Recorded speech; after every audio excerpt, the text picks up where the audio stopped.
Oh, this is entirely the wrong color shirt for this.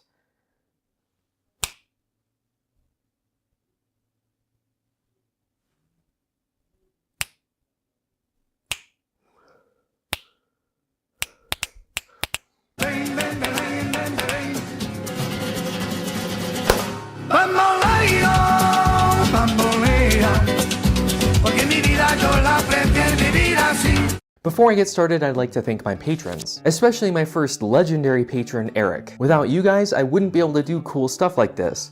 Speaking of, you think I would have been able to do that with my old software and camera? We're pretty close to my first goal, so if you'd like to help support the channel too, head on over to patreon.com/knowingbetter. My bloopers for the last year have just been posted for patrons, but before we get started, here's my favorite. Alright, I'll tell you what, bud. If you start walking, I'll give you an M&M. Oh, okay, don't actually start walking.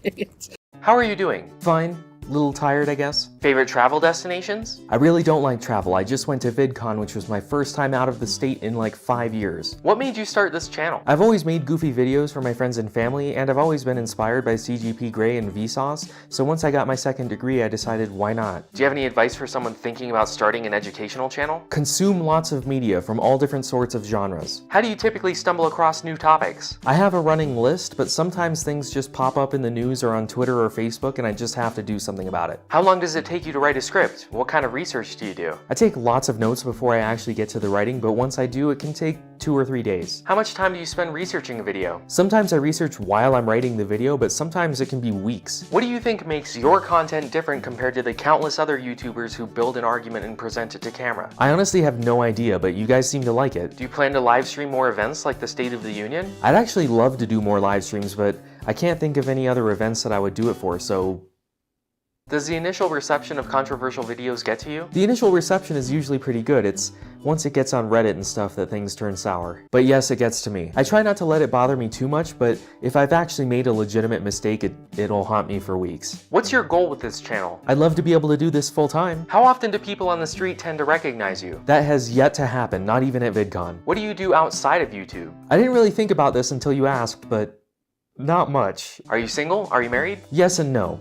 You can figure out which. Is it acceptable for female viewers to objectify your body, or is that sexist? Is it acceptable?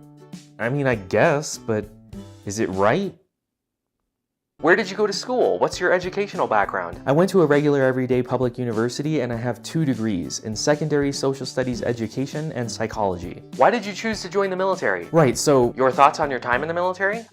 What made you join the military? There's gonna be a lot of these, isn't there? How was your time in the Army? Do you have any military lineage? Right, so my grandpa was in the Navy, my dad was in the Navy, I was in Navy JROTC, and then I joined the Army. I joined after Afghanistan, but before Iraq. I got an Army ROTC scholarship and I joined the National Guard at the same time because I thought that in order to be a good officer, you should be an enlisted person first. My experience was a lot like Jon Snow in The Night's Watch. While I thought I was doing my patriotic duty and joining some honorable profession, a lot of other people were just kind of there. My original plan was to be in the Army for 20 or 30 years and then be a teacher after that. Я изучал русский язык и понимаю немного по-русски. But after a few years, I decided to drop the ROTC thing and just go for being a teacher. I didn't leave the National Guard though, and eventually I was deployed to Iraq. Any thoughts on compulsory service? The Founding Fathers would be very against that, and kind of so would I. Do you suffer any long-term challenges from your service in the military? Yes, there's a reason I didn't re-enlist. What are your views on the US wars in the Middle East? I was more for Afghanistan than I ever was for Iraq, but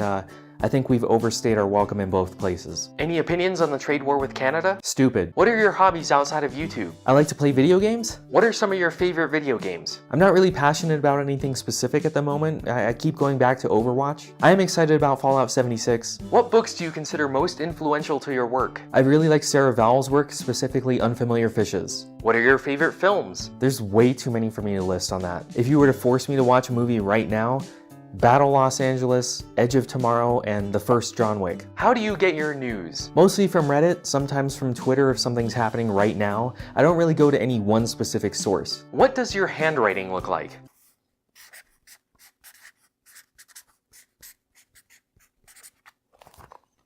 How informed should a voter be about their vote for local measures? You should know what the issues are before you get into the ballot box, but if you find yourself sitting there and you have no idea what it is, it's okay to leave it blank. I know some people who vote by flipping a coin, and I would rather they just didn't vote. You don't have to fill in the entire thing, just vote for the things that are important to you. What do you do with your pennies? I put them in a cup, and now my bank doesn't take coins unless they're wrapped, so they're just gonna sit here forever. What do you think of the future of unemployment? I think there will always be jobs, at least in my lifetime, so not my problem. How do you feel about universal income? It's a good idea. It would raise the standard of living for most people, and we could completely eliminate welfare and unemployment and all of that and still save money. How many tabs do you typically have open? Facebook, Reddit, Twitter, and YouTube. What does your morning routine look like? I have a protein shake and a bunch of pills.